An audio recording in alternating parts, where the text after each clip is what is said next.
Díomh Uaisle agus fáilte, hello and welcome. It's Misha Amy, the Crafty Kylock, and today I will be talking about brooms. So I am an Irish witch who makes content about Irish history, folklore, food and magic. And recently, well, nearly 6 months ago now, I got married to my wonderful husband Dylan, and at the time I started researching brooms because jumping the broom was part of our wedding ceremony. Not only did I find out about brooms as used in wedding ceremonies across different cultures, but I also found a whole host of different folklore relating to brooms in Ireland. So first I'm going to touch on brooms as used in wedding ceremonies. So while there are references to jumping the broom denoting a wedding ceremony tradition on Dúchas.ie, Ireland's national folklore collection, the majority of references to brooms that I found actually came from different cultures, specifically from Wales, and also there is extensive documentation of the use of jumping the broom during a wedding ceremony, as used by enslaved populations in North America, in particular Black African Americans. I will very much be staying in my lane in this video, but if you are interested in looking more into African American traditions and origins of jumping the broom in African American folklore, I would highly recommend a video with Dr. Parry, who has done extensive research and did his dissertation on the origins of Black wedding traditions, African American wedding traditions. Dr. Parry has written extensively about this and other African American traditions and their origins. He has also done an interview that was absolutely fascinating on Dappa Blues radio and TV YouTube channel, which I will link in the description. He goes into some detail about the information that he presents in his book, which is based on his doctoral dissertation on the wedding traditions of African Americans and enslaved peoples in America. I'll also put in a link to an article that was written by Dr. Parry as well as a second article discussing jumping the broom, possible Welsh origins of the African American wedding custom. Again, Dr. Parry goes into detail about this in the interview on Dappa Blues YouTube channel, and I would highly recommend checking that out if you are interested in learning more about how brooms are used in wedding ceremonies. So firstly, one of the sources that I was looking at for this video, for researching this video, was Marriage Customs of the World, From Henna to Honeymoons, which is a book by George Monger. In that book, Monger discusses the tradition of jumping over a birch besom or broom in Wales, and that the broom would be laying across a doorway of either the bride or groom's house, and they would have to jump over it without touching it. They would have to do this without touching the broom, and a year later, if things weren't working out, they could jump back over the broom again with witnesses to annul the marriage.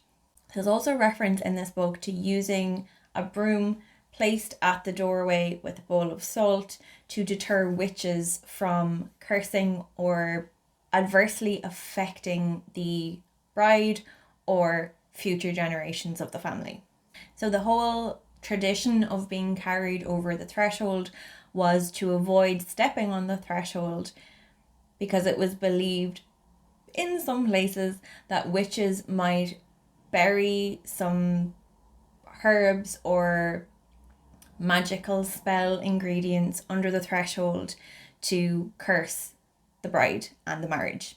The leaving of the broom and the salt at the threshold, it was believed that if this was done, that witches would have to count each individual grain of salt in the bowl and the straws in the broom before actually crossing the threshold. George Monger also refers to being married by a besom wedding or a broom wedding as synonymous with living in sin. This really intrigued me, so I went digging a little bit to find more information on why this would have been. And there are records from 1928 in Wales that talk about the legitimacy of children.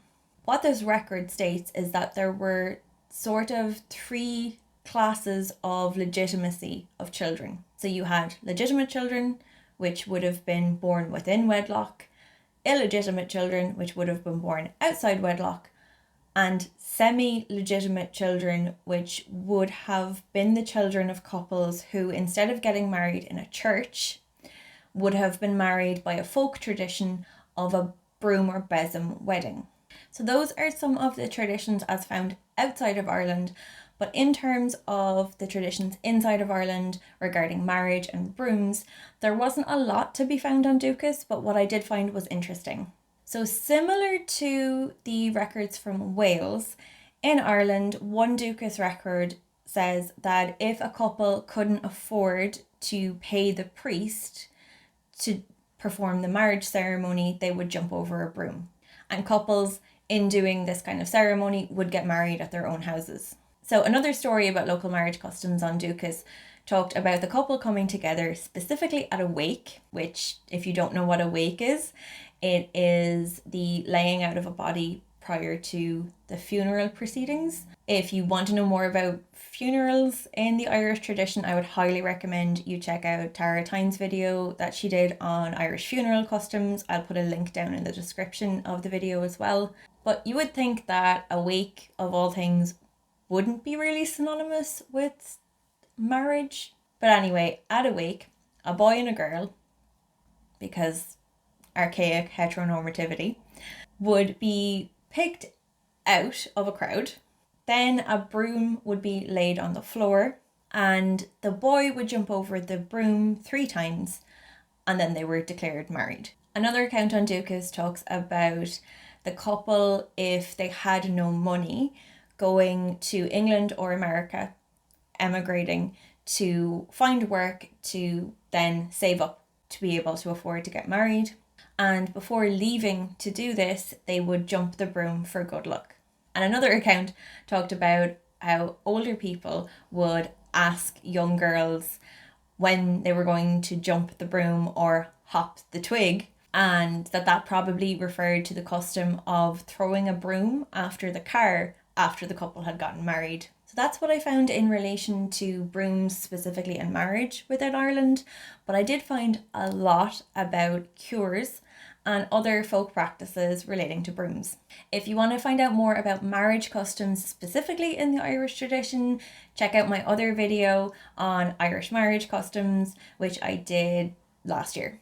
One of the stories that I found in relation to brooms was very similar to a lot of other stories that I found on dukas.ie. This one didn't, however, speak about finding a wife, but rather finding a maid or housekeeper to help with the housework. And as the story goes, a farmer's wife was in want of a maid to do the work of the house. 3 maids from the town came to look at the place. As they came near the house, the farmer said to his wife, "Now I will show you how to choose a maid." He laid a broom across the path that led to the door. Then they stood at a window to watch the girls coming along. The first girl kicked the broom, and the farmer said to his wife, "She is an under-idle lass, she won't bend her back." The second girl skipped over the broom. "She won't suit," said the farmer, "she will skip her work." But the third girl picked up the broom, and the farmer said, "That's the lass for me, I am sure she will work hard to please us." Now, as I said, this was in relation to picking specifically someone to help with the housework, but I have seen other versions of this story on dukas.ie from different regions around Ireland, which specifically the farmer or the man would do this technique to essentially find a good hard-working wife that was going to do the housework. Now, if someone tried this with me, I'd be picking up the broom and handing it straight to them. More folklore traditions that Ireland has in relation to brooms is specifically on St. Bridget's Day, people used to dress a broom up and dance with it. So they dress it up kind of to honour St. Bridget, and they would dance with it or place it in the house. I will have more Bridget's Day content coming up with In Bulk just around the corner, so make sure you're subscribed and you hit the bell for notifications so you know when that content is out.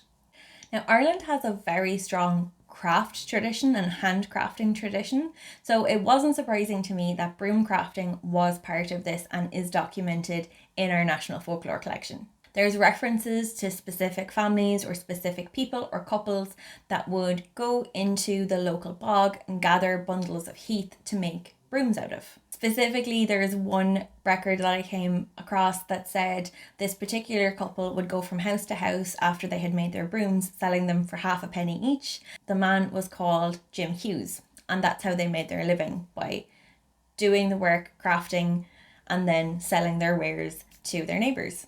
And finally, some of the most interesting records I found on Dúchas relating to broom related to cures. Now, I am going to give a disclaimer. I am not a doctor or medical professional, so check with your medical professionals before trying any of these cures. But various uses of broom included: to treat swelling in the legs or the kidneys, you would bathe your feet in broom water and then you would drink it. Yum. Broom also apparently cured dropsy and bladder infections. Other accounts said it was good for the kidneys and that it was also used to make dyes stronger. Another account said that there was a cure in broom for the spool of your breast and that you should boil it and then drink the water. Apparently, by boiling broom, burdock and dandelion together and making a kind of candied sweet out of it, this was a really good cure for coughs, colds, and also chest troubles. And then finally, broom boiled is good for pain in the back. You apply it to the part affected. So that's it on broom folklore from my little Dúchas dive that I did last summer prior to us getting married. I will have a video coming out later this week which shows us crafting and decorating a broom for our wedding ceremony, so make sure you're subscribed and you have clicked the bell for notifications so you know when that's coming out. If there's any traditions like jumping the broom that you would like to know more about, let me know in the comments and I can put it on my list to do a Dúchas dive on and do more research on. So Sinead, that's it from me for today. Gur Magat, thank you very much for watching and I will see you in the next one. Slán go fóill.